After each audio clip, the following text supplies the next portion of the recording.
मान जाई जी, अपन बेटा विजय भी राधिका से प्यार करेला। अपन बेटा की खुशी खातिर मान जाई जी, राधिका के ई घर के बहू मान ली। बाबूजी मान जाएगा, माई सही कहती है। बस एक बार मान जाए गुरुजी। ठीक, तुम लोगन के खुशी में ही हमार खुशी है। चुनाव होके वाला बा, हो जाता ओकरा बाद शादी और जीत के लड्डू दोनों एक साथ। अरे बस पागल है हो का? बिहारी मर्द अगर साल भीतरे लड़का पैदा ना करे त गांव जवार के लोग जाना तारू का कही का मूड बना ली चादर में चल के जाइल जाओ।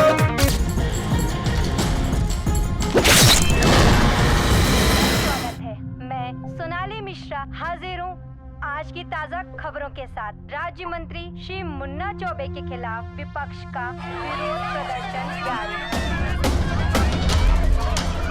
पुलिस द्वारा प्रदर्शनकारियों पर लाठीचार्ज, आंसू गैस के गोले छोड़े गए। जनता में सरकार व मुन्ना चौबे की तीखी आलोचना। ऐसे में समाज सेवक श्री देवी दत्त और गुरुजी ने भ्रष्टाचार के खिलाफ आमरण अनशन शुरू किया। सरकार पर दबाव बढ़ा। आमरण अनशन पर बैठे गुरुजी की मांग है कि श्री मुन्ना चौबे जनता का पैसा वापस करें और इस्तीफा दें। गली गली में शोर है, मुन्ना चौबे चोर है। गुरुजी, आपको क्या लगता है आपके इस अनशन से सरकार झुकेगी? मैं सत्य का पुजारी हूँ और सत्य कभी हार नहीं मानता। सरकार को झुकना ही पड़ेगा। गली गली में शोर है, गली गली में शोर है,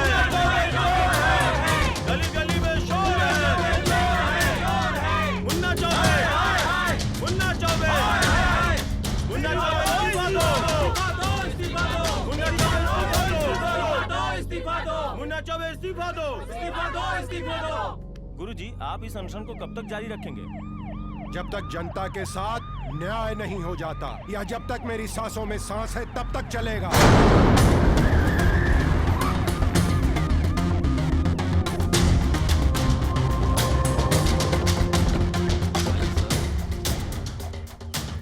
अरे जन चेतना पार्टी के अध्यक्ष आ गए हैं।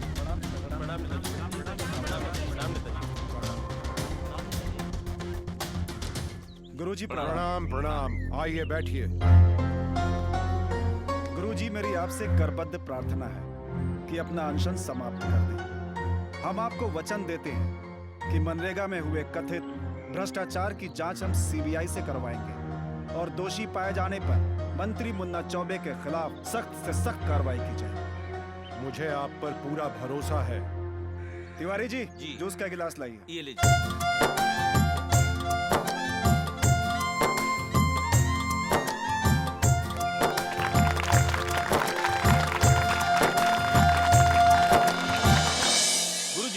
विजय का श्रेय किसे देना चाहते हैं आप? जनता को। जनता जनार्दन है, और किसे दूंगा? गुरुजी, मुन्ना चौबे से जो आपकी लड़ाई चालू है वो कब तक जारी रहेगी? देखिए, आप लोगों को बड़ी गलतफहमी है। मुन्ना चौबे से मेरी लड़ाई कोई पर्सनल नहीं है।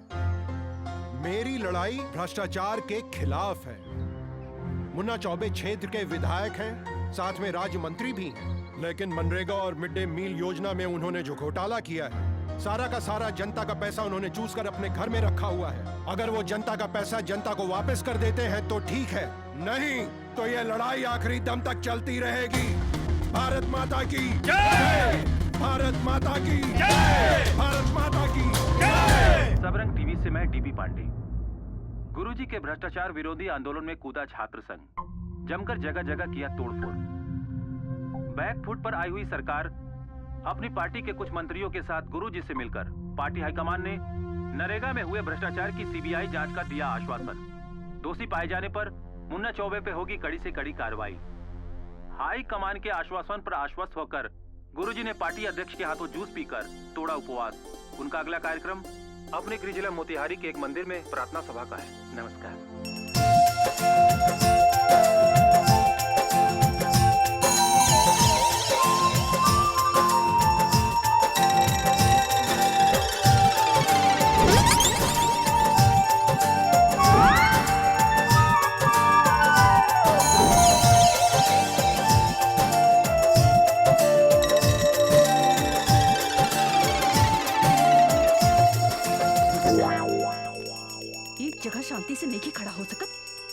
जोड़।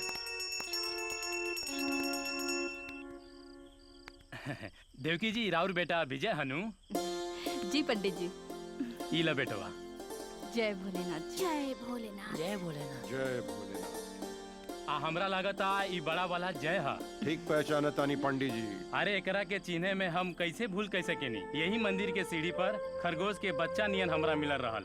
हम राउर ममता के गोदी में डाल देहनी। आज देखी रहुआ आपन सक बेटा विजय के जैसन ही एकरा के भी पाल पोस के कितना बड़ बना देहनी। जय भोलेनाथ। जय भोलेनाथ। पंडित जी अब पहचान गई ना, जल्दी से प्रसाद दी। दे तनी बेटा। ला बेटा। पंडित जी अब जान पहचान हो गए तो प्रसाद ज्यादा दी। हाँ, अरे ला बेटा, तू ज्यादा ला, पूरा लड्डू ला। ली रहुआ लोग प्रसाद। ला बेटा तू ला। गुरुजी रहुआ भी ली। जय भोलेनाथ।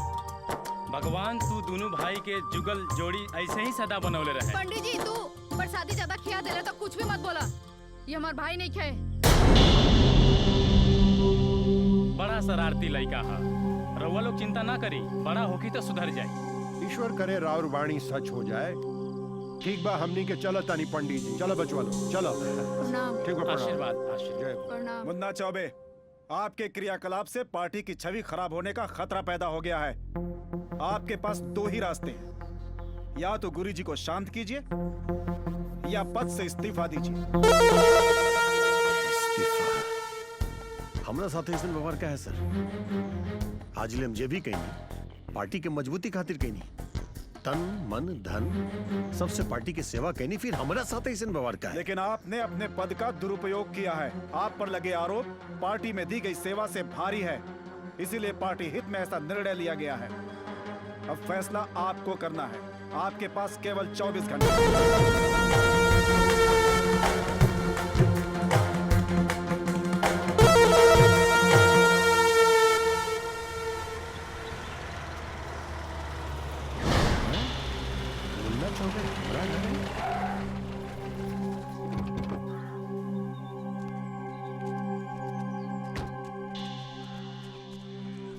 गुरुजी प्रणाम। प्रणाम प्रणाम। कैसे याद कहीं नहीं है? आई बैठी।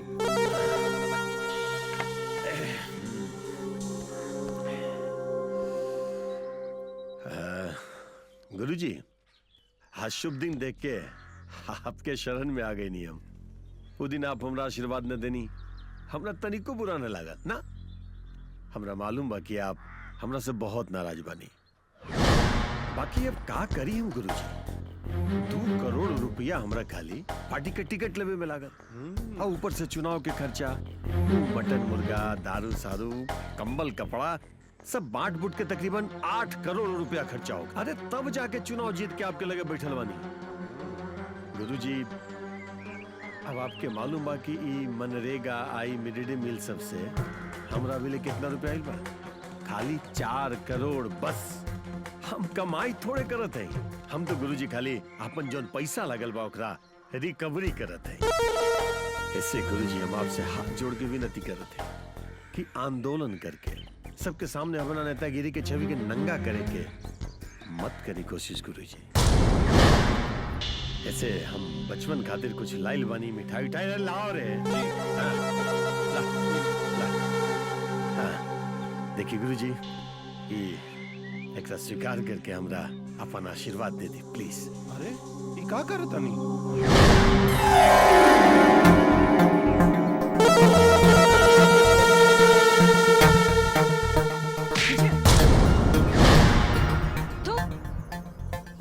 विजय हम कहता नहीं थो।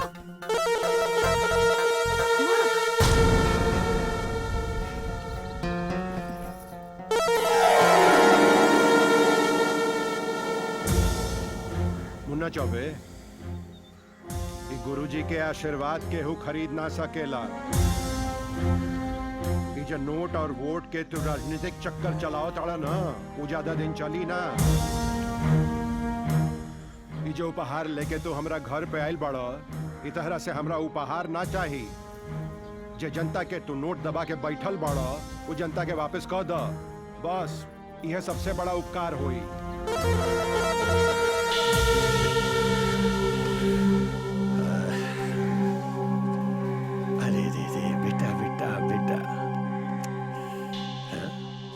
हम का तोरा हमरा वजह से मार पड़ गए। कोनो बात ना गुरुजी, बुरा मत माने। अब एकरा सलाह समझी चाहे मर्दम की समझी। आज के दिन ही लड़का के मुंह से मिठाई छीनल अच्छा ना लगा। हम जाता नहीं और इस्तीफा भी दे दे, लेकिन वो इस्तीफा के दर्द बार बार आप ही के याद दिलाई। प्रणाम प्रणाम प्रणाम। वाह बच्चा।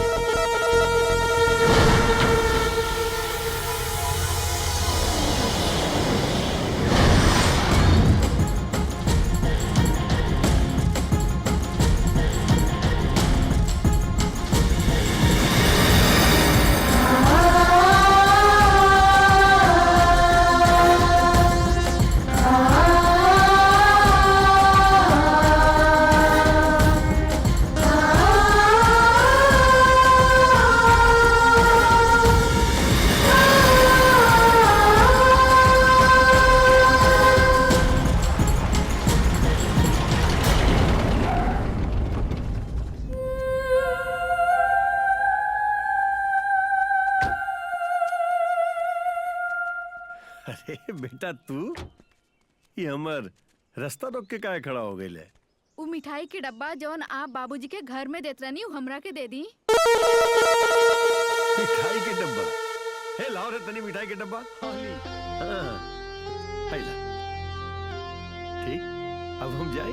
अरे रुका, लाठेराम के तो निकाला। लाठेराम का होला? इतना बड़ नेता बन गईला, लाठेराम ना पता है? लाठेराम गुरु हवे, बाकी सब चेला। अरे पैसा पैसा निकाल।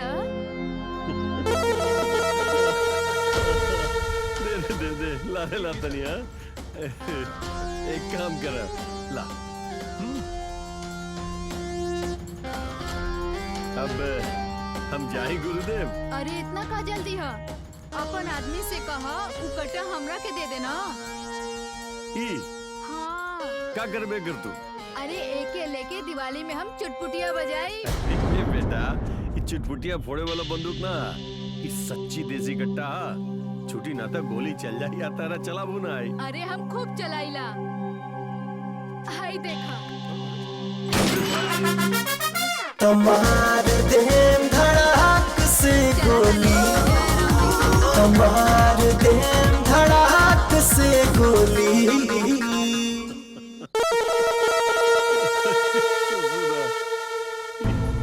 महात्मा के घर में ही राक्षस। मजा आए, मजा आए।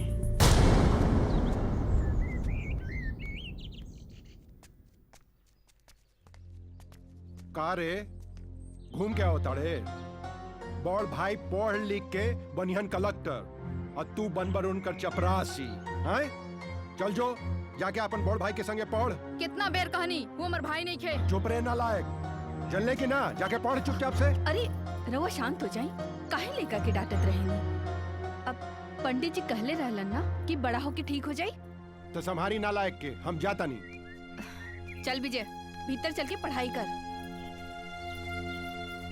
प्रश्न, गांधी जी को राष्ट्रपिता क्यों कहते हैं? उत्तर, गांधी जी ने अहिंसा के बल पर हमारे राष्ट्र को अंग्रेजों से आजाद कराया था, इसलिए हम उन्हें राष्ट्रपिता कहते हैं।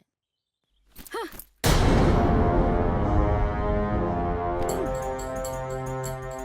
तोहरा वजह से इसे परेशानी हो रहा बा। हमरा वजह से? वो कैसे?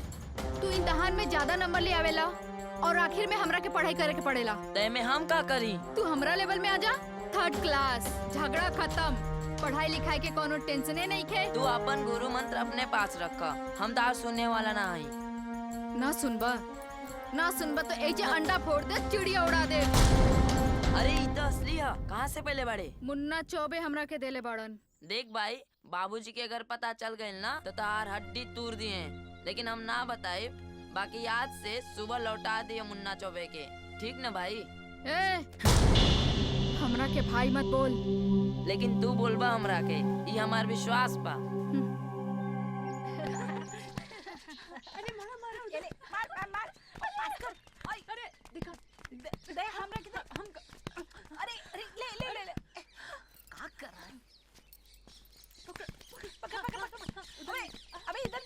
देख विजय, बदमाशी मत कर। हम बदमाश बनी, हाँ बदमाश बनी हम। देख हम बाबूजी के बता दे।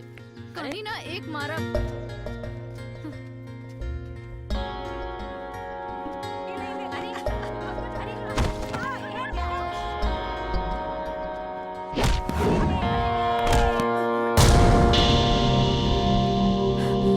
बोल दे। ना दे। क्यों नहीं देगा? बोल दे। ना दे। बोल दे तू चुप।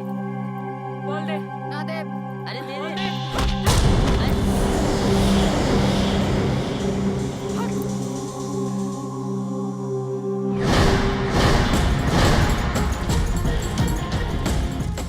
तोहरा के जिंदा ना छोड़ब।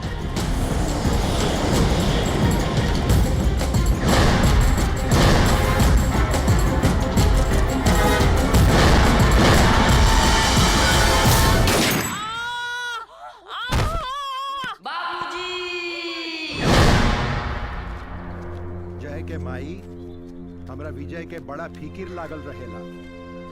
उ लइका हमरा हाथ में नहीं खे और दिन पर दिन उ आवारा बन रहल बा। रउआ भी ना। अरे विजय अभी लइका बा, बड़ा होई ना अपने आप सुधर जाई। अरे पूत के पाँव पालने में ही दिख जाला, उहे दिखत आ। बाबूजी बाबूजी बाबूजी गजब हो गई। विजय स्कूल में एक लड़का के टांगी में गोली मार दियालस। विजय के पुलिस पकड़ के ले गई। हे भगवान, अब का करूं? चल बेटा हमरे साथ चल। अरे रुक जा जय के माई, कहीं जाए के जरूरत नहीं खे। ई का कहता जी? विजय के पुलिस पकड़ के ले गई।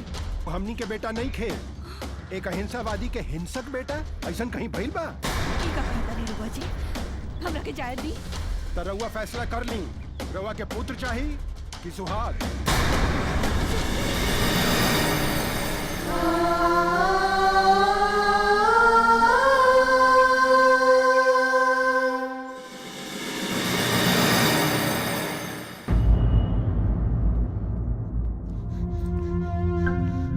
साहब हमार नाम जय है। हम विजय के भाई बानी। हम ओकरा से मिले आयल बानी। बेटा विजय तो यहाँ नहीं खे। हमनी ओकरा के थाना से बाल सुधार गृह ले जात रहनी की मुन्ना चौबे उ लड़का के बाप के साथ में 16 नामा लेके आ गए। केस तो खत्म हो गई। पूरा 2 लाख रुपया देलन।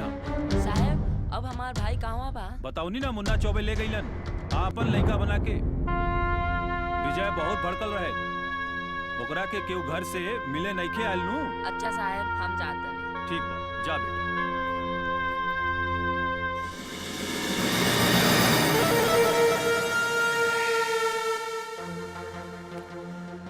विजय बेटा, वो दिन तारा हमें एक देसी कट्टा दे ले रहनी, लेकिन आज देखा दुनिया भर के एक से एक हथियार तारा सामने मौजूद बा।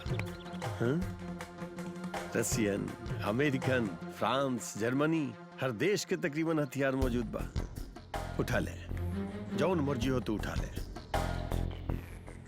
अरे बेटा, कलम से कागज पे अपन भविष्य न लिख पहले तक आवे। हाँ? अब पिस्टल से आसमान पे अपन वर्तमान लिख। उठा उठा उठा।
के जेल में बंद किले बड़ा।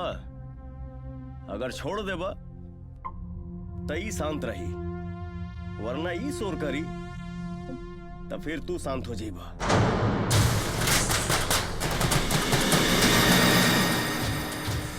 जी भैया, ना छोड़ देता नहीं हम दोनों के। आप नाराज मत हुई, अबे छोड़ देता नहीं हम। रामविलास जी साहब, छोड़ दा दोनों जेल के। अच्छा साहब।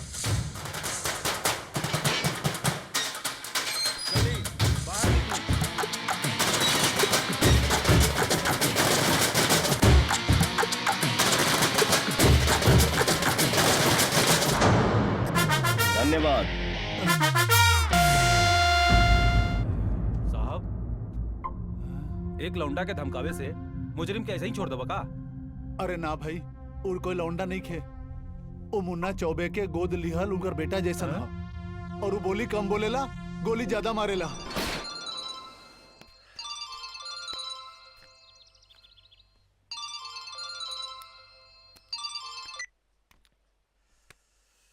बोल नूरा। नेताजी, हम रजाक खान बोलत तानी, नूर मोहम्मद के बेटा। हमनी के रउआ से एगो शिकायत बा। ई हमनी का सुनल बानी, रउआ मोतिहारी जिला के नहर के ठेका प्रेम दुबे के दिलवा देनी। ली अब्बा से बात करी। अब्बा, मुन्ना चौबे। मुन्ना चौबे भाईजान, तनी अच्छा से समझा दी उस सफेद पोस्ट के, तीन टांग के कुर्सी पे बैठ के राजनीति ना करे। मुन्ना चौबे, तू ये ठीक ना कह रहल बाड़ा। तोहरा के मालूम बा, हम अपन 3 MLA के समर्थन दे के तोहार सरकार बनौले बानी, और जब चाहे सरकार गिरा सकेली। और हाँ, तोहार पर्सनल भी हम बहुत कुछ बिगाड़ सकेली। तोरा हमनी से दुश्मनी बहुत महंगा पड़ी मुन्ना भाई, बहुत महंगा पड़ी, बहुत महंगा पड़ी। हे नूरा, लोहा से लोहा काटल जाला, चिंगारी से चिंगारी के बुझावल न जाला। ससुरा तू हमरा धमकी देता रे? अरे कुत्ता के औलाद, चल फोनक। बाबा प्रणाम। का बात है, कुछ परेशान लगा था नहीं? कुछ न हो, नूरा के फोन आइल रहे। ससुर ओकरा मोतिहारी के नहर वाला ठेका न मिलले से भड़कत रहे हमरा पे। तयाब कहीं तयाजे। अरे ना ना ना पागल, एकरे में कोनो जरूरत नहीं क्या। एक काम कर बेटा, तू राधा बिटिया कॉलेज जाती है, तनी ओकरा साथे चल जाओ। ऐसे कि रास्ता में उन नूरा के एरिया पड़ेला। हाउ ससुरा बहुत बिजनेस सांप बा, हुंकारी आगे से आ काटी ससुरा पिछाड़ी से। रउआ फिक्र ना करी बाबा, ऐसा ऐसा सांपन के दांत हम बचपन से चूड़ता रहल बानी। मालूम बा हमरा, अच्छी तरह से मालूम बा कि तू अंडा फोड़े में और चिड़ै के उड़ावे में बहुत एक्सपर्ट बाड़े। जो जो तनी जाके तनी देख के तैयार भइल कि ना। जो जी खुश रह। ला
कमरा में घुस के इसे देखा जाला का?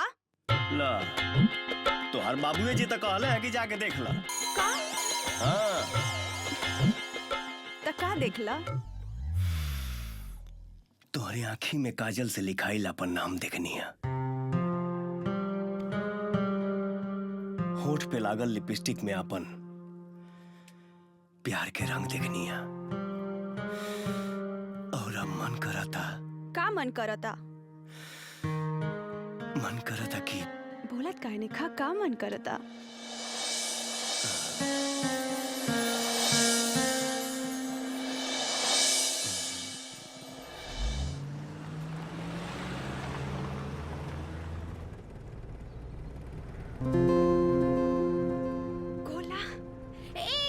गाड़ी रोका, मेरा गोला खाए के बा।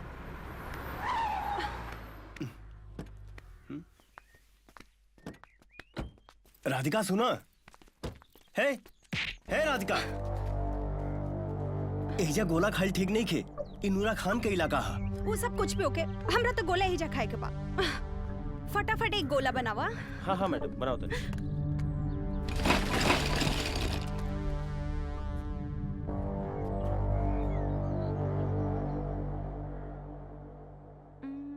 तू खइबा?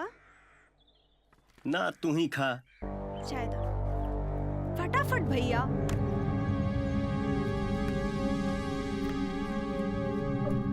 ये राउर गोला हो गई तैयार।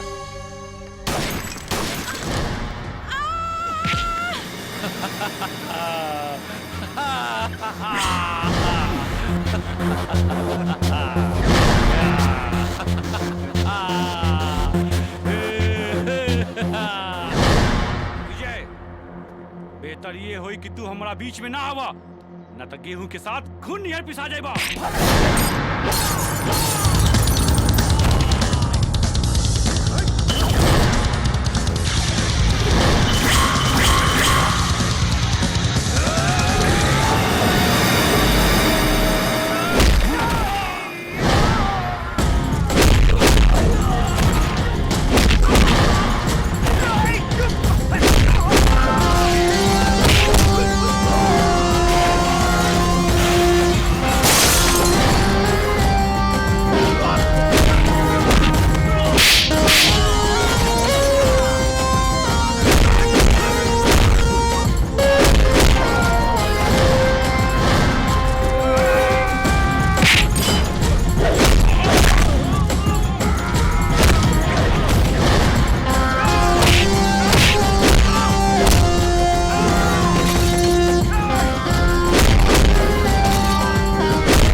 बेटा के कब्र में दफनाई के आवत बनी।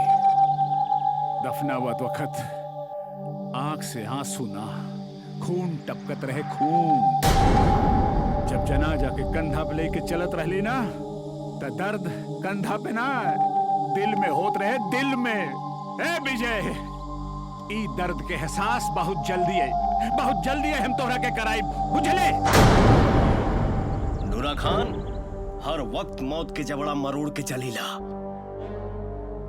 इसे हमरा के धमकी देवे के गलती ना करिया, न तो बेटा के लाश जनाजा पे गई और तोर यहाँ से गठरी में गठिया के जाए।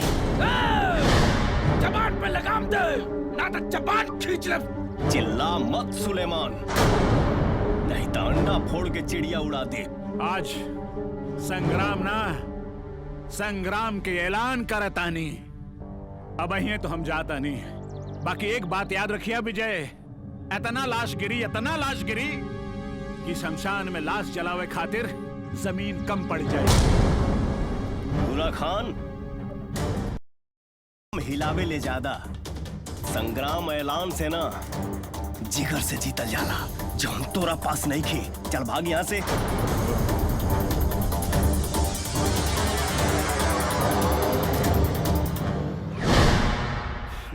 जल्दी जल्दी तेजपत्ता, ग्राहकी के टाइम हो गए। हाइला तेजपत्ता, तनी जल्दी जल्दी। तनिक यहाँ रुकसन रे, हम आवा तनी बिंदिया रानी के हालचाल लेके। अरे का हो बिंदिया रानी, का हालचाल बा? ठीक बा, का चाही? अरे चाही तो बहुत कुछ, लेकिन फिलहाल एगो लॉलीपॉप दे दा।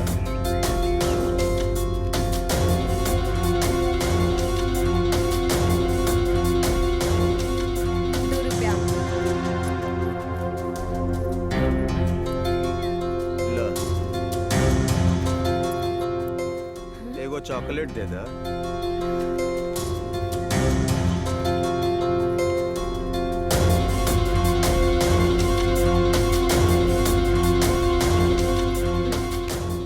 पैसा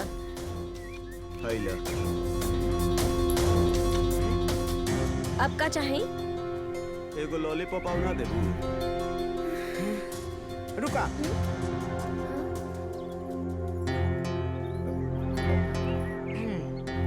अब द बिंदिया रानी। का भाई? हेने आवा, ई भानु एक नजर गलत बा।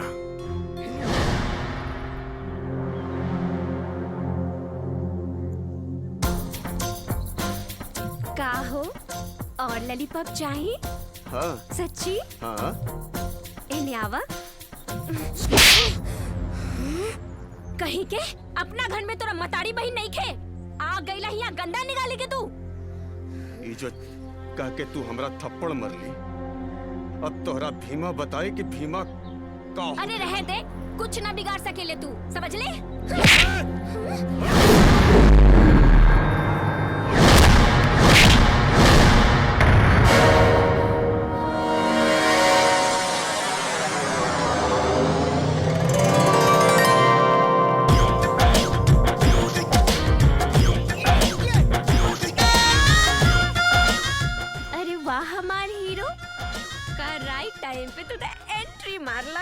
लोग तक आसमान से गिर के खजूर पे अटकेला और हम सीधा हमारे हीरो के गोदी में।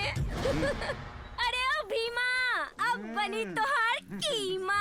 छोरा के कोरा में बैठ के भीमा के कीमा बनवाई बीस, हैं?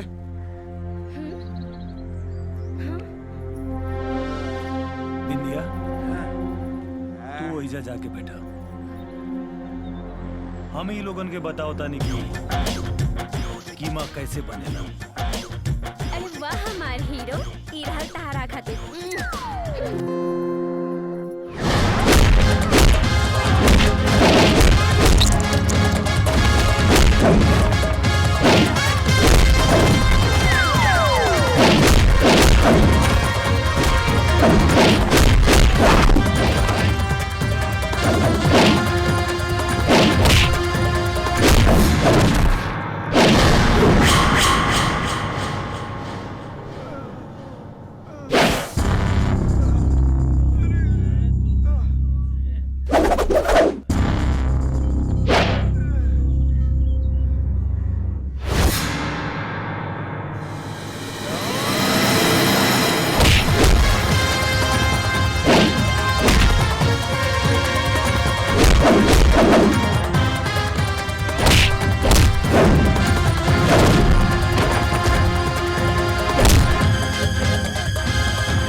500 रुपया भाई।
अरे चल हट।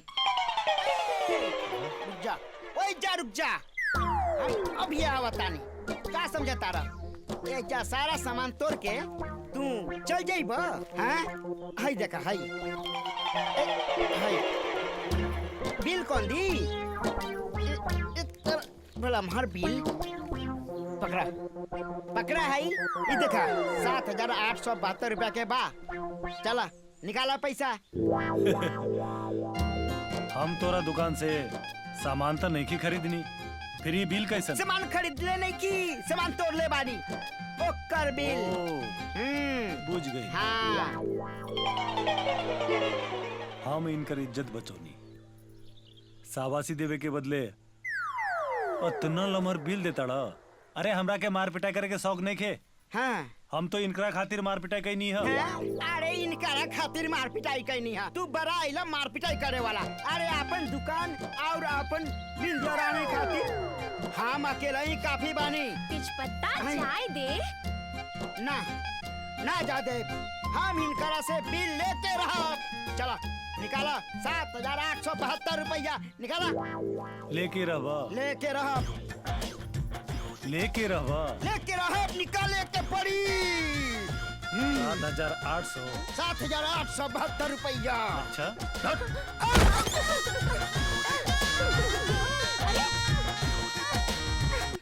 ए बिंदिया रानी रोका रोका ओकरा। अरे हाथ भर को बिल लेवे के बा ई दुकान के।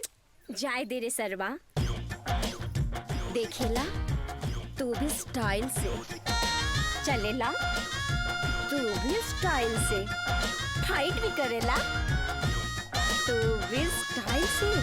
हाय अब बिंदिया के सीने से दिल भी चुरा के ले गई। तू भी स्टाइल से। सुना का टूटल का फुटल एक चिंता तुम मत करा, तू हिया रह के दुकान संभाला। अब हम आवतानी ओकरा साथे को गाना गा के, तू भी स्टाइल से। ए बिंदिया हाँ? अरे बाहर जमाना मजा मारे गाजी मियाँ और ढाका साहेब मुजावर। हमार तो तकदीरे फूटल बा, इहो चल गई स्टाइल से।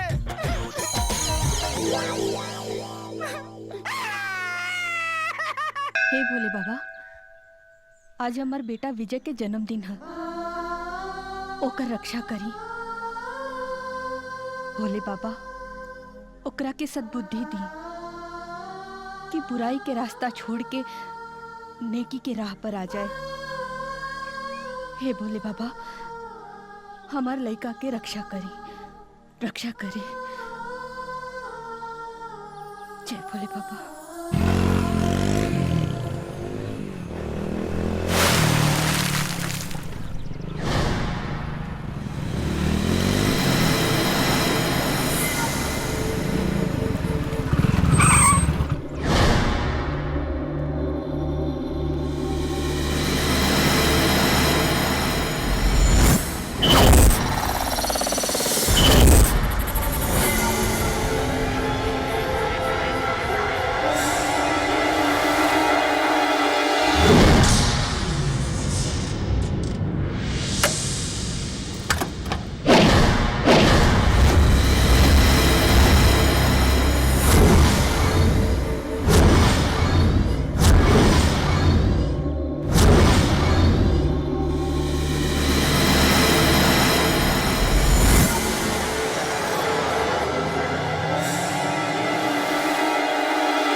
अरे माई माई का भल माई? जय, हम विजय के लेकर के बहुते बुरा सपना देखती हैं बेटा। बेटा तू कैसे भी कह के विजय के समझा बुझा के घर ले आवा। जी माई। विजय के उस दलदल से बाहर ले आवा बेटा। हम ओकरा बिना नहीं के रह सकेली बेटा। तो ओकरा के घर ले आवा बेटा। हाँ माई, हम ये चाहिए। बाकी बाबूजी का करिए तुहार बाबूजी? अरे लोग तो दुश्मन के भी माफ कर देला, और तुहार बाबूजी बाप होके अपन बेटा के ना माफ करिए बेटा। वह तो विजय के फोटो निहार निहार के रोवत रहेले बेटा। तू कैसे भी समझा बुझा के विजय के घर ले आवा।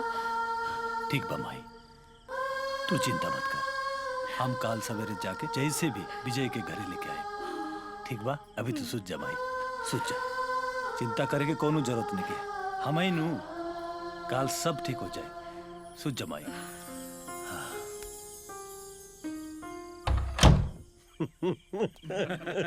जन्मदिन बहुत बहुत मुबारक हो विजय बेटा। Happy birthday to you. धन्यवाद। आज अगर ये दुनिया में सबसे ज्यादा केहू खुश इंसान होई तो वो हवे मुन्ना चौबे, यानी कि हम। और अगर हम खुश बानी ना बेटा तो तारा भी खुश कर दो। ही रहल तार जन्मदिन के तोहफा, ही शराब के बोतल जे तारा जिंदगी में चैन ले आए। और ये रिवॉल्वर जे तारा दुश्मन के बेचैन कर दी। काहे कि दोनों अंग्रेजी बा, अंग्रेजी।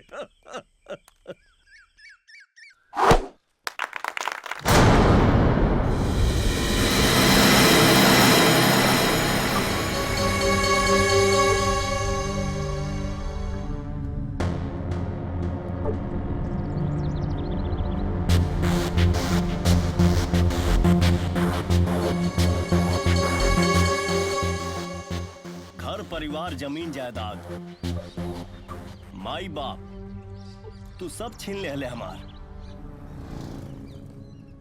गेंदा तो लौटा दे। देख विजय, तोहरा नाराजगी हमरा से बा। तोहके जितना भला बुरा कहे के बा हमरा के कह। बाकी माई बाबूजी के कुछ मत कह। काहे कि वो लोग तोरा से बहुत प्यार करेलन। हाँ भाई। देख भाई, गुस्सा थूक दे। जब से तू घर छोड़ ले बड़े, घर में कब्बो होली दिवाली ना मनाइल गइल बा। अरे माई तोरा याद में दिन रात रोवेली। घर लौट चल भाई। हाँ भाई चल घर।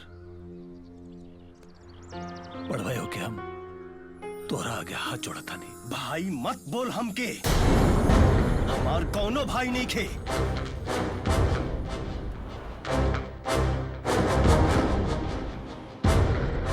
हमरा ई समझ में नहीं खे आवत, बाबूजी के कुछ कहे नहीं तो तोके बुरा लगेला, तोके कुछ कहे नहीं तब बाबूजी के।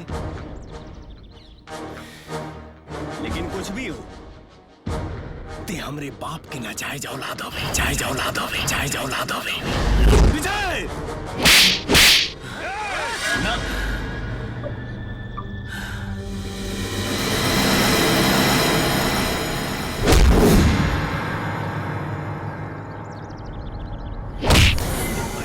हमारी बात सुन भाई। हम भाई हमारी बात सुन, हमारी बात सुन।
मैदान में जय और विजय आपस में लड़ते रहे गुरुजी, एक दूसरे के जान ले लिए। चलो जल्दी जल्दी चलो जल्दी चलो।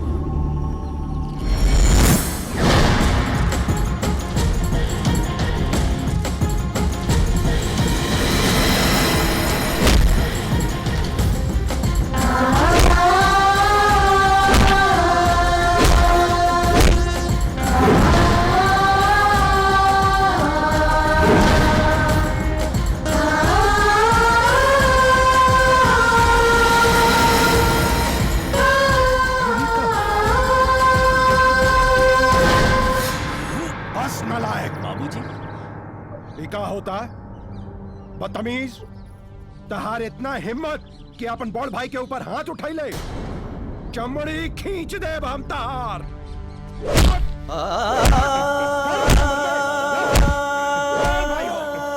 ये कर बे तू।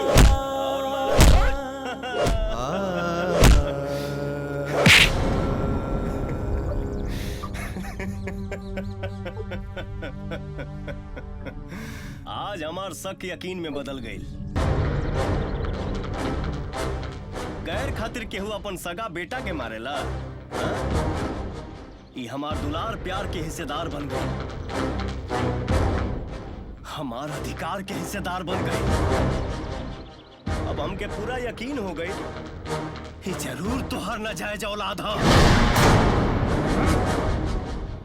तू हमरा चरित्र पर दाग लगावे के कोशिश कैले।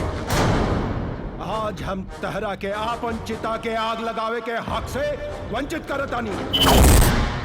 हमरा चिता के आग तू ना लगाई बे, हमार चिता के आग लगाई जाए।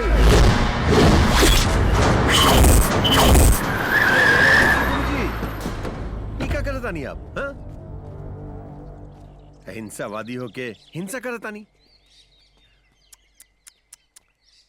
जा बेटा जा, तू बैठा गाड़ी में। हे, ले जाओ बिठा बेटा के गाड़ी में।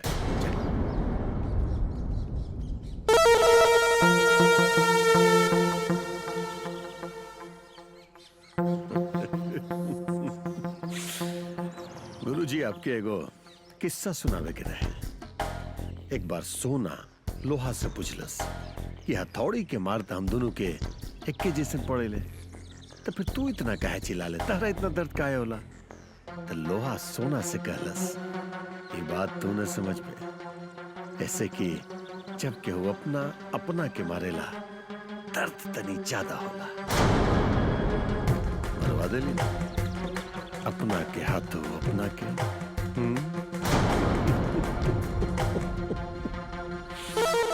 हे गुरुजी, ये तो कुछ भी नहीं है। जहर हमरा अंदर अभी बहुत भरल बा। कुर्सी छीने के जहर, समाज के सामने नंगा होए के जहर, धीरे धीरे करके बूंद बूंद जहर निकाला।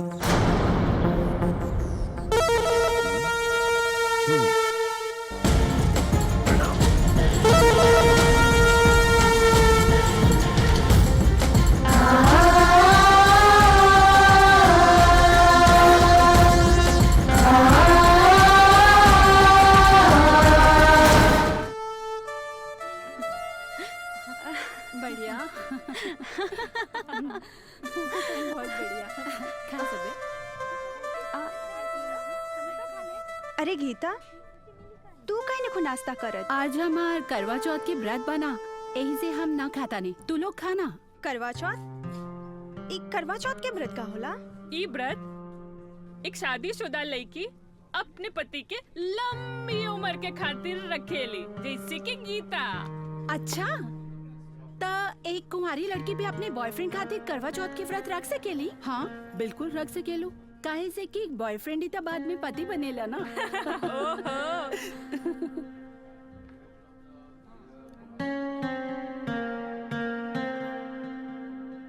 हम हुई व्रत जरूर रखा।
ऐसा कोनो गलत काम नहीं कैले कि रउआ से उजाला में आंख मिला के बात न कर सके।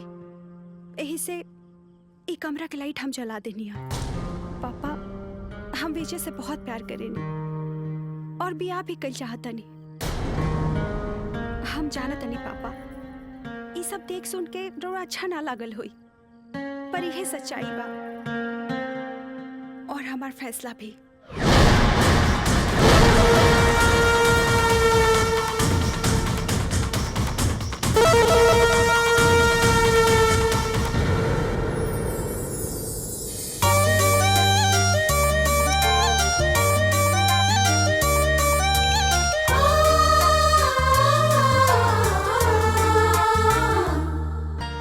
अरे बेटा, हम तारा ही फैसला से नाराज थोड़े बानी, उल्टा तो हम खुश बानी हो।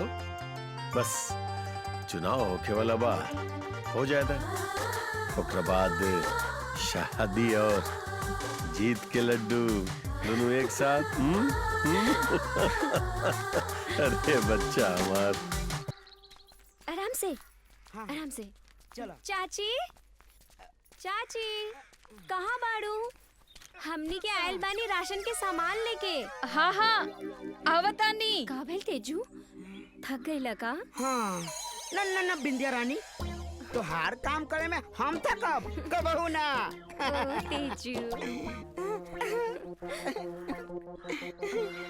चाची, राउर सामान। हाँ हाँ। का भेल चाची? कोनो परेशानी बा का? अरे नहीं, अंगना में कपड़ा धोवत रहनी है, कमर में मोच आ गई। छत पे पसारे जाएगी बा। तो का भइल? हम बानी ना, हम पसार देत बानी। बताई कपड़ा कहाँ बा? अरे मगर अगर मगर कुछ ना चाची, हम बानी ना, हम कर दे। रउआ बताई ना कपड़ा कहाँ बा। अरे से भी राउर सेवा करे में हमरा बहुत अच्छा लगेला। अंगना में नल पे रखल बा, पसार दिया। अच्छा अच्छा। हाँ, सूखल कपड़ा भी ले ले आइया। अच्छा ठीक बा। तेजू बेटा, जीजा बैठा ना। तेजू बेटा, तोहर रंग रूप देख के ई ना लगेला कि तू बिंदिया के यहाँ नौकरी करे। अरे चाची, नौकरी तो खाली बहाना हो, बहाना। हम तो बिंदिया के चाची, हम तो बिंदिया के अपन जीवन साथी बनावे चाहता नहीं। बिंदिया भी राजी बिया? चाची, ओकरे के राजी करे के खातिर तो चाची हम ओकरा दुकान में नौकरी करे ले। मगर तू दू जने के जोड़ी? खूब जमी चाची। हम दोनों के जोड़ी अमिताभ बच्चन के देखले बारू और जया भाद्री के जोड़ी जमल की ना, जमल नू। वैसा ही चाची हमरो जोड़ी बिंदिया के साथ खूब जमी। बिंदिया के भगवान हमरे खातिर ई धरती पर लायल बारन। बस बस चाची, रउआ लोगन के आशीर्वाद चाही, हमरो घर संसार बस जाए। अरे तेजू बेटा, तोहरा में कोनो कमी बा का? अरे तू तो लाखों में एक बाड़ा। जय हो चाची।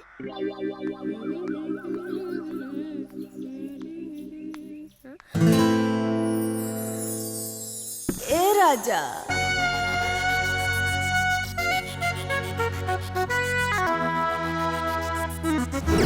ए राजा,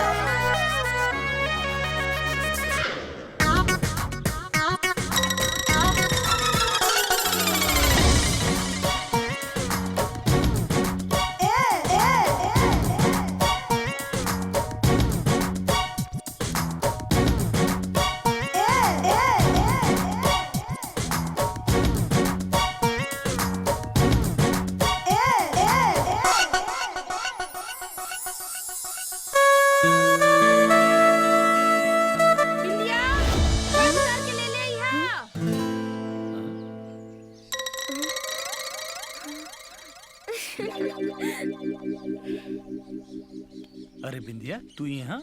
हाँ हम। चलो जल्दी से अपन शर्ट उतारो। अरे शर्ट?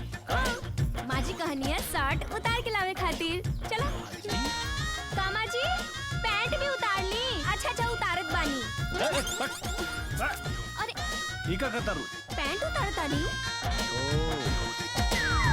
समझ गई नहीं।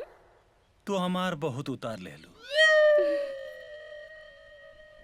अब हम तो हार उतारे। हाय, तब तो बिंदिया के चांदी ही चांदी हो जाए। चला उतार ला, हम तैयार बानी। नमस्ते नमस्ते गुरुजी। बैठिए बैठिए बैठिए। आप लोग मुझसे क्या चाहते हैं? गुरुजी, आपको क्या लगता है इस बार किसकी सरकार बनेगी? ये तो जनता जनार्दन जाने। तो गुरुजी आप क्या चाहते हैं? मैंने जनता से पुरजोर अपील किया है कि भ्रष्टाचारियों को गद्दी पे न बैठने दें, और मैं यही चाहता हूं कि आप सब लोग भी सब जगह जाकर इस बात को बताएं कि भ्रष्टाचारियों को किसी भी हालत में गद्दी पे न बैठने दें। मैंने जनता से यह पुरजोर अपील किया है। आपकी अपील का चुनाव पर क्या प्रभाव पड़ा है? यह तो मतगणना के बाद ही पता चलेगा। क्या मुन्ना चौबे को आप हारते हुए देखना चाहते हैं? मैं चाहता हूं कि कोई भी भ्रष्टाचारी इस गद्दी पर ना बैठे, बस। नमस्कार, सबरंग टीवी न्यूज से मैं सबा सलीम आपका स्वागत करती हूं। आज की सबसे बड़ी खबर, गुरुजी के विरोध के बावजूद जन चेतना पार्टी ने मुन्ना चौबे के नेतृत्व में लड़ा चुनाव और सबसे ज्यादा सीटें जीती। बहुमत से सिर्फ 5 सीट दूर इस बार मुन्ना चौबे का सीएम बनना लगभग तय है।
प्रणाम प्रणाम प्रणाम। प्यार भाई सब बचवा के हो। देखिए एकदम नाच कूद रहल बा। हैं? मालूम बा हमरा कि आपके ये सब देख के बुरा लागत हुई है। एगो बात बताई महाराज कि आपके कैला से का मिला? हाँ? ये 2 चकिया 1 गाड़ी, ये महिला कुचेला मियाँ बीवी के कपड़ा, एक टूटल छत वाला घर। अगर हमर उपहार उस दिन स्वीकार कर ले रहती तो आज मंत्री बन जाती। मंत्री माने मिनिस्टर हो। अब हमरा देखी, हम तो जा रहल बानी मुख्यमंत्री बने। कुछ क्लियर हमारा कुछ ठेंगा नाच रहे एकदम पचक। मुन्ना चौबे,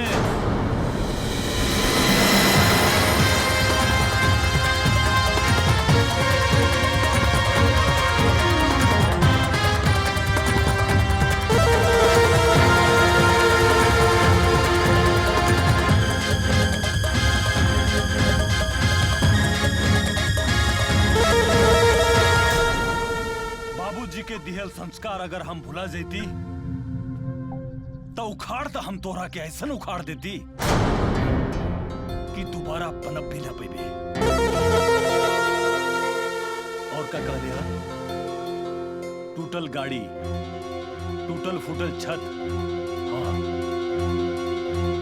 ही घर के छत टूटल फूटल बा, बाकी एमे के एक भी ईटा बेईमानी की ना। समझ गई ले? चल चल निकल यहां से। आपन भाड़ मंडली के लेके निकल निकल।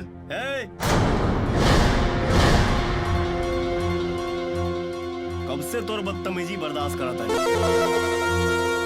जबान संभाल के बात कर हमरा बाबा से, नहीं तब नहीं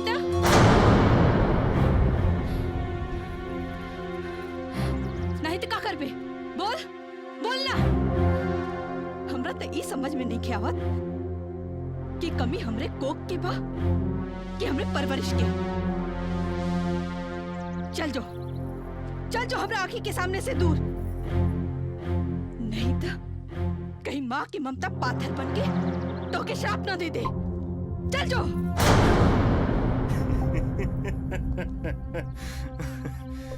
चल रे बजाओ। अरे तनी जोश में बजाओ सारे।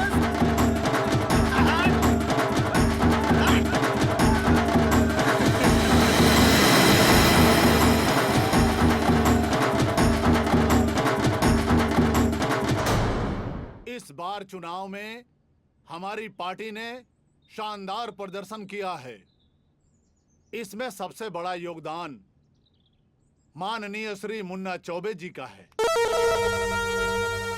पूरी पार्टी श्री चौबे जी का आभार प्रकट करती है और सबसे बड़ी खुशी की बात यह है कि हम सब पूर्ण बहुमत से सिर्फ 5 सीट दूर हैं। प्रदेश में हमारी सरकार बने, हम सब श्री मुन्ना चौबे जी से विनती करते हैं कि वे नूर मोहम्मद से मिलकर समर्थन देने के लिए राजी करें। और नूर मोहम्मद के पास काफी विधायक भी हैं। वैसे नूर मोहम्मद मुन्ना चौबे के दोस्त भी हैं।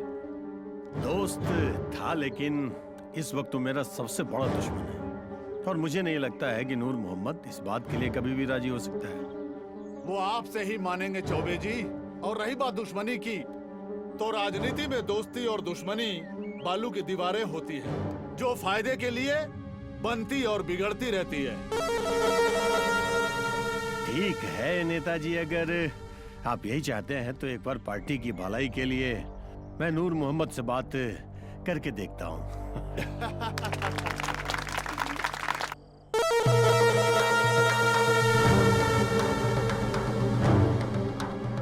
अस्सलाम वालेकुम। वालेकुम सलाम मुन्ना भाई। आई तशरीफ रखी, बैठिए। कहीं आज हमारे गरीब खाना में कैसे तशरीफ ले आई? वो कहा नूरा की पार्टी हमरा मुख्यमंत्री पद खाते चुन लेबा। बस 5 गो विधायक कम पड़ा तरह से हमरा 5 विधायक के समर्थन चाहिए और एकरा बदले में तहरा के क्या चाहिए बोला?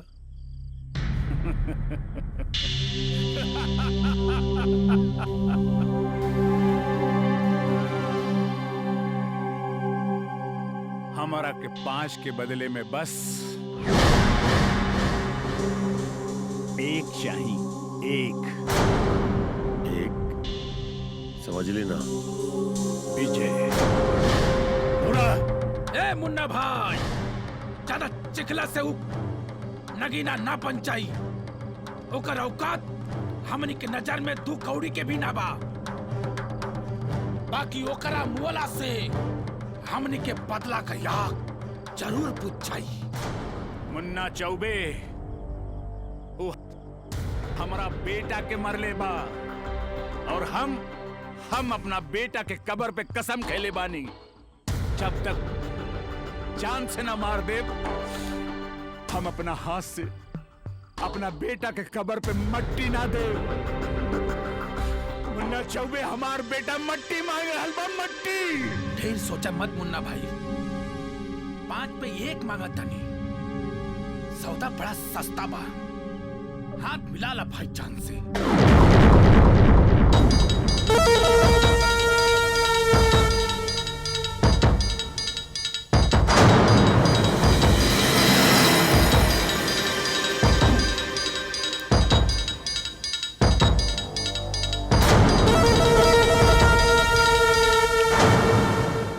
के बियाह हो जाई, फिर सुहाग रात मनी, करा बाद एगो मोटा सा लड़का।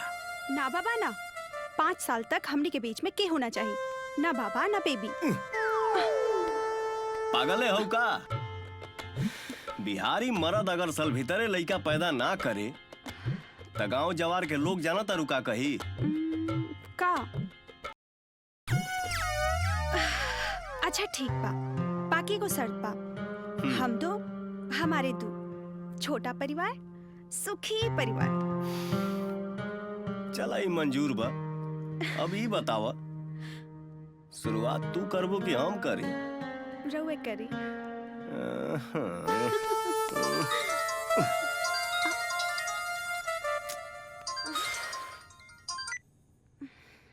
हेलो। हाँ विजय बेटा। तोहर बाप? हाँ बाबा। तनी नदी के पुलवा पे आके हमरा से मिलिया, कुछ जरूरी बात करे के बा। ठीक बा बाबा, हम आओ तनी। हाँ तनी जल्दी आई है हमरा पास। हाँ राधा, कोनो जरूरी काम से बाबा बुलाओ तारे, हम जाता नहीं। बाय।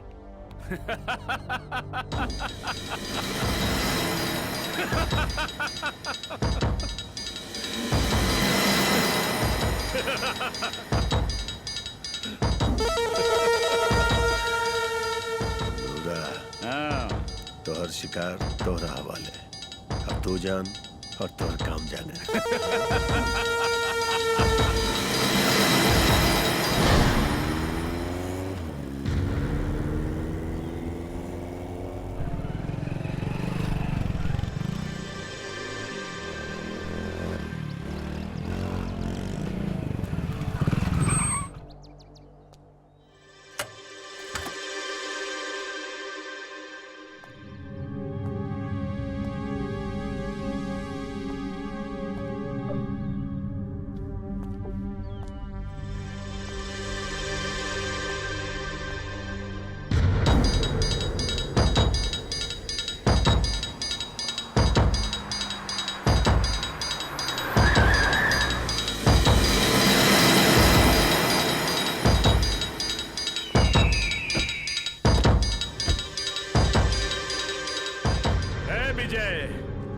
बहुत महंगा पड़ल वाले थे हमरा के। का सोचता रे? अरे तोर बाबा तोरा के हमनी के बेच देलन। 5 विधायक दे के तोरा के खरीद ले बानी। तू हमारे बेटा के मरले रहले ना, आज तोरा के ब्याज सहित वापस करब। मुन्ना चौबे के दगा के सजा तो बाद में दे। तोहके तो ऐसा भयानक मौत मार के फेंकब कि तोहरे लाश के पास डर के मारे कुकुर सियार भी ना जाई।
दुश्मनी नहीं खे।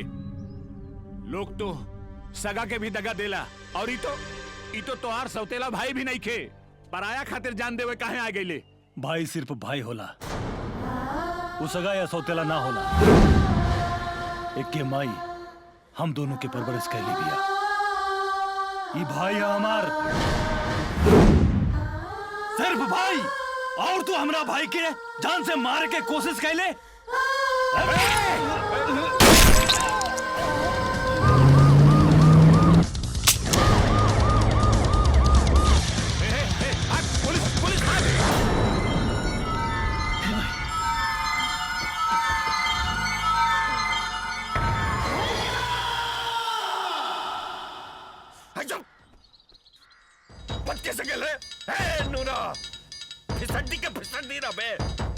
औलाद, चल फटक फटक।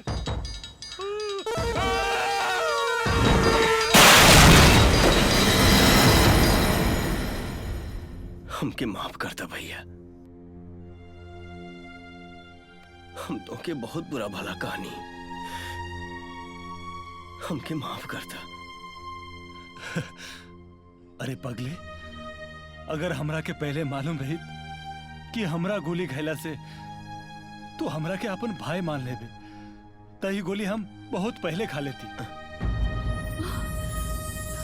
भैया तुमसे माफी मिल गई, सारा पाप के प्रायश्चित हो गए।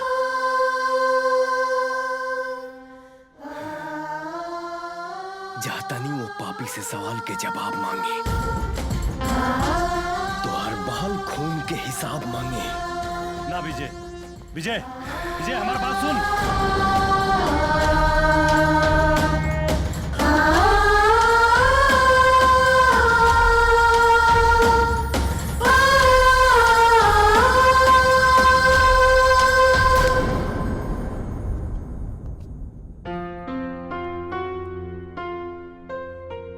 बाबूजी, रहुआ नजर में हम नालायक बानी, लेकिन अब लायक बनने की कोशिश करब। हम अपना मकसद में तब तक कामयाब ना होखब जब तक रहुआ हमके माफ ना करब।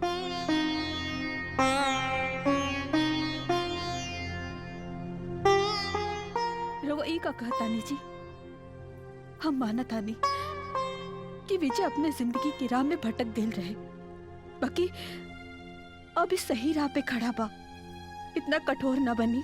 देखी रवा विजय के अपन स्नेह के सहारा दी, रवा पाप बानी, ओकरा के गले लगा ली।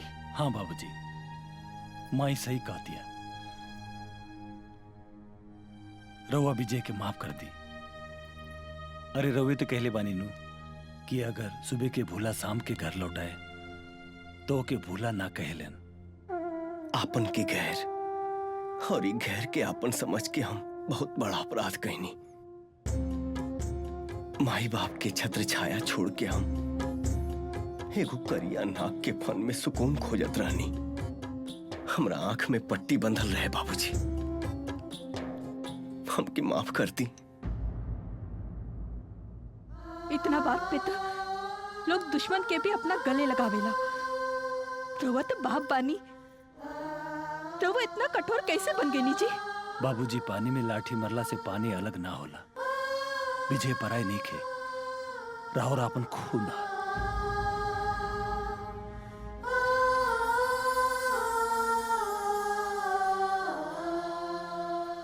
माही बाप दुनिया से तो जीत जाला बेटा, लेकिन अपन औलाद के सामने हार माने पड़ेला बेटा।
हाथ में पिस्टल पकड़ौले,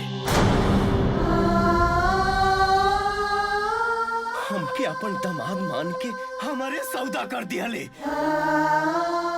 बोल ऐसा गलती काहे कइले, बोल ऐसा काहे कइले? बदला, सिर्फ बदला, तर बाप के करनी के बदला। तारा का लगल कि तारे जैसे नाले के कीड़ा हमरा घर के दामाद बनी?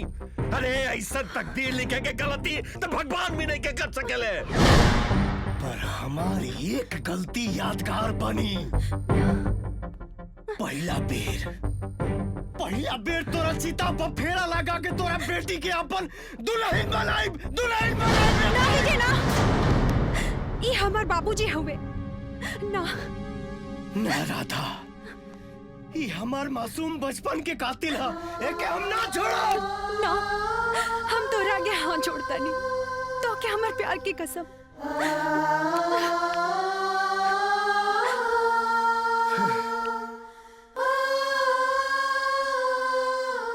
आज तोर बेटी तोरा के बचा लेलस, वरना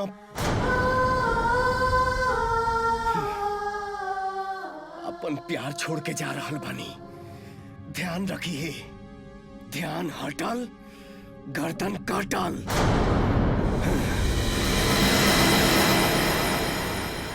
हम जानता नहीं रुआ, अब हमार शादी विजय से कब्बो ना करे, और हम राउर अर्थी सजा के अपन टोली कब्बो नहीं की सजा सकत। अब हमारा पास एक ही रास्ता बा।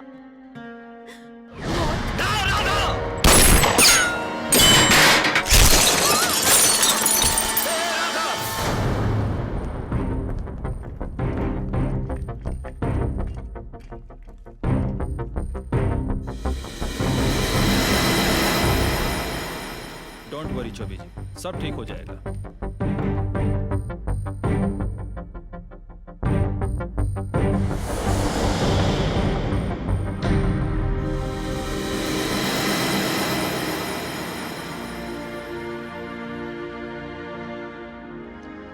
चौबे जी, घबराने की कोई बात नहीं है, सब ठीक ठाक है। Thank you doctor. You are welcome.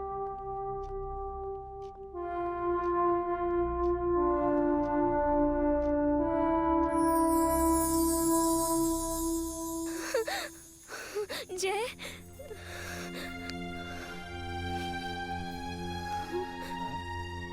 इतना चोट। अरे बिंदिया, रोहत का है बड़ो, का भइल? रोई न तो का करी, खुशी से नाची का। अगर आज तोरा कुछ हो जाए तो हम अपन जान दे देते। अरे जान कैसे दे देती? जकरा पीछे होई बिंदिया के प्यार, ओकरा कुछो न होई यार। जय बाबू, रउआ विजय के जान बचौनी, और बिंदिया के प्यार राउर जान, और इस सब के पीछे बा ई तेज पत्ता के प्यार के बलिदान। हाँ जय बाबू, हम ई बिंदिया के अपन दिलो जान से प्यार करत रहनी। बाकी बिंदिया के प्यार रउआ बानी। कहल जाला कि प्यार में बलिदान भगवान के भी अच्छा लागेला। जा, तोहनी दोनों गोरा खुश रहा, हम जाता नहीं। ऑल द बेस्ट। अरे तेज पत्ता सुना। हाँ, कहाँ जात बाड़ा तू? रमता जोगी बहता पानी के का ठिकाना। जाता नहीं, जहाँ भगवान चाहिए वही जा रुक जाए। हम तो तोहरे प्यार के यादें में अपन जिंदगी बिता ले। तोहनी दोनों गोरा खुश रहा, हम जाता नहीं। बिंदिया, अरे ये तेज पत्ता तो से इतना प्यार करेला, बाकी तू? अच्छा, तेज पत्ता के तोरा इतना फिकर बा, मगर हम जे तो से इतना प्यार कईनी, तारा इंतजार में कितना समय गुजार देनी, कितना पापड़ बेलनी तारा प्यार में। मगर गाड़ी अब तक पटरी पर ना आइल हमार। ओ, ई बात बा। तब गाड़ी पटरी पे आई ना, दौड़ी। हाँ?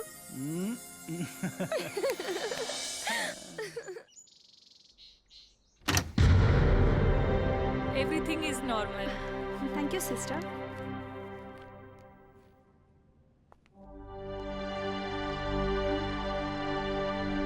कैसन तबीयत बा? ठीक बानी। चलो।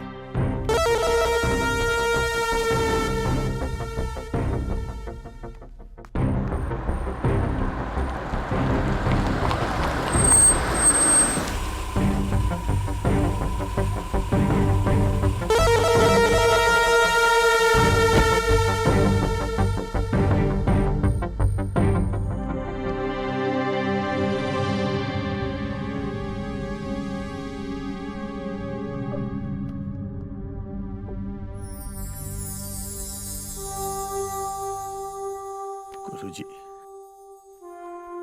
आप जैसन सच्चा लोग से सुन ले बानी की पाप के अमथोला पापी के ना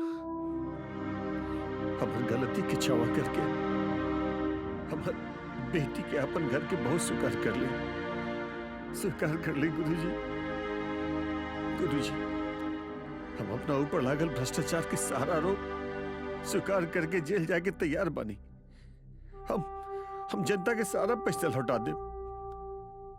नहीं के चाहिए हमरा ऐसे दौलत जे अपन औलाद के कोनो सुख न दे पाए।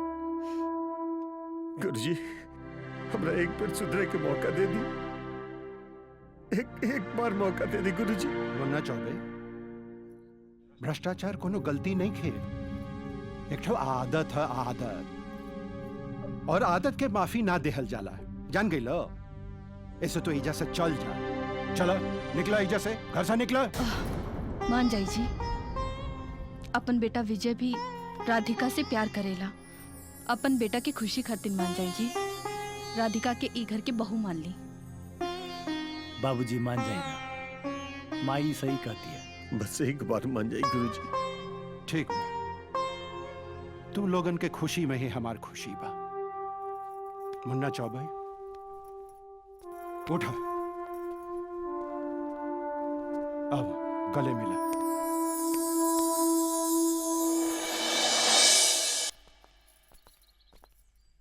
अरे विजय, तू बाबूजी के ग्राम पंचायत भवन छोड़ के तनी बाजार चल जिए।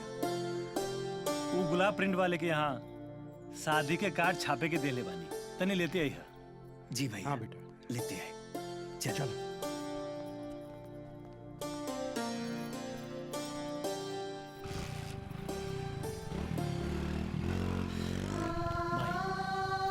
अब तक खुश बाड़ो ना? आज बरसों बाद बाप बेटा के साथ में देख के हमार मन भराई, और हमरा के ई खुशी देवे वाला तू हवा बबुआ, बस तू हवा। अरे माई, फिर शुरू हो गेलो। चलो अभी बहुत काम बा, आपन विजय के शादी बा।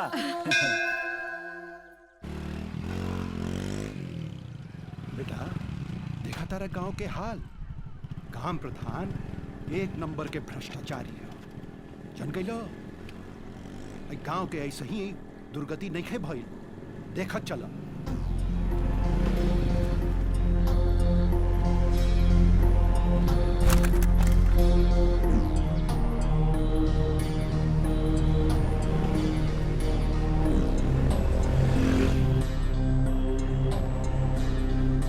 अरे जमाना कहां से कहां चल गया। गांव देहात के हाल वैसे ही के वैसे ही हो गए। गांव के विकास कछुआ के जाल से निपटते हैं।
सबरंग टीवी न्यूज से मैं सबा सलीम आपका स्वागत करती हूँ। आज की दिल दहला देने वाली सबसे बुरी खबर, महान समाज सेवक श्रीदेवी दत्त उर्फ गुरुजी अब हमारे बीच नहीं रहे। एक ट्रक हादसे में उनकी मृत्यु हो गई। पूरे प्रदेश में शोक की लहर। आरोपी ट्रक ड्राइवर फरार।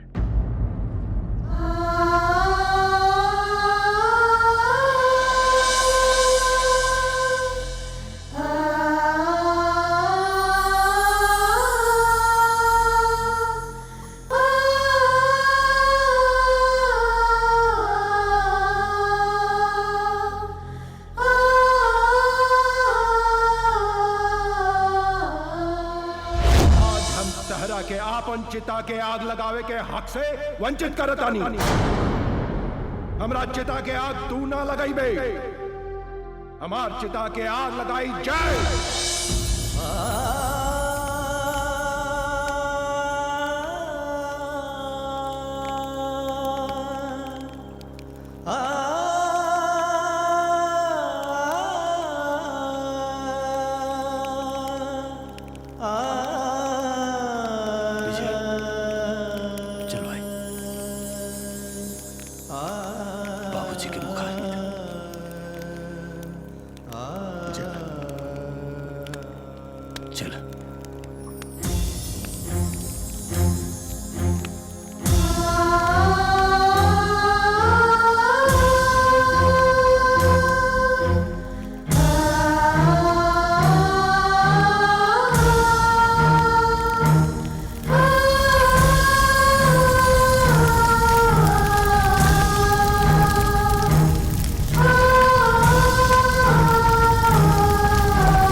घर में अब ए साल कोनो शुभ काम ना हो सकेला, यही से जय विजय के भेज के ई शादी रोकवा दी। जी पंडित जी, हम जय विजय के भेज दें।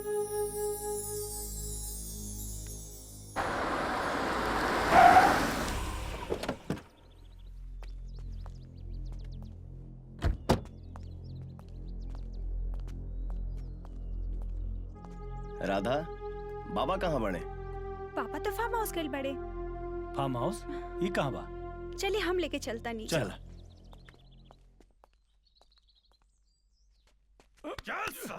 छोड़ दो आके।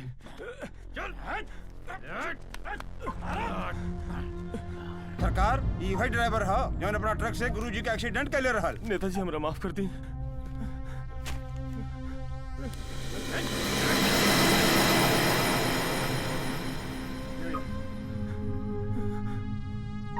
हमके माफ कर दी सरकार।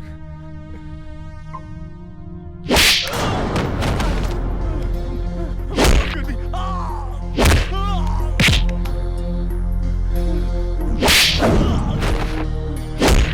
माफ कर दी। हमके माफ कर दी। माफ कर दी सरकार।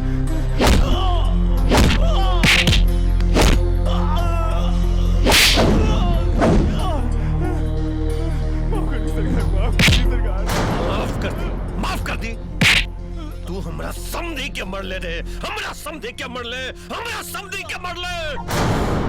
मरले तब मरले, लेकिन हमार दामाद के कहे न मरले रे। दामाद के कहे न मरले। पैसा देले रहने जोड़ू के मारे खातिर, देले रहनी रे, देले रहनी रे, देले रहनी रे तेरा पैसा। वाह पापा वाह, बस रहो रिहे रूप देखल बाकी रह गई रहे। अरे रुआ खूनी बानी खूनी। मत ली अपना गद्दी जुबान से हमार नाम। रुआ खाली गुरुजी के खून नहीं कैले, रुआ खून कैले बानी एक बेटी के विश्वास के, एक बेटी के सपना के। रुआ खून कैले बानी एक बेटी के अरमान के। तो ये प्यार में पागल हो गए बाड़ू, हैं? अरे तोरा चक्कर में अगर बाप मरल और इस दोनों भी मरी अभी। दूरा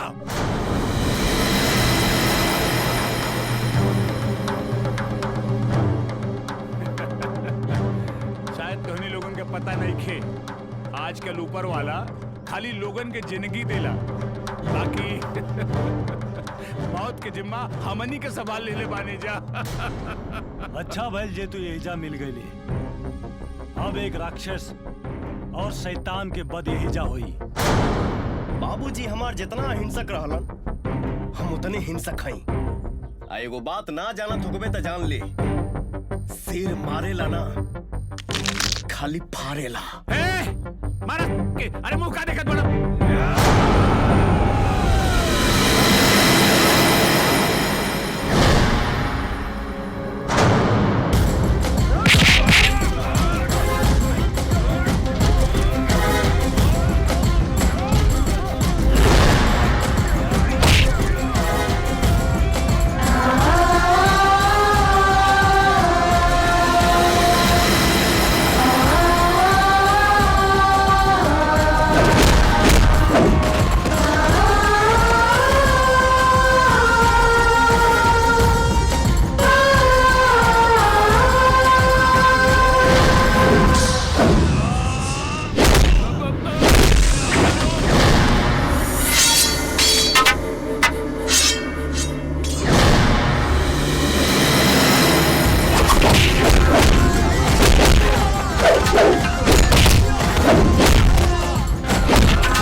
पापा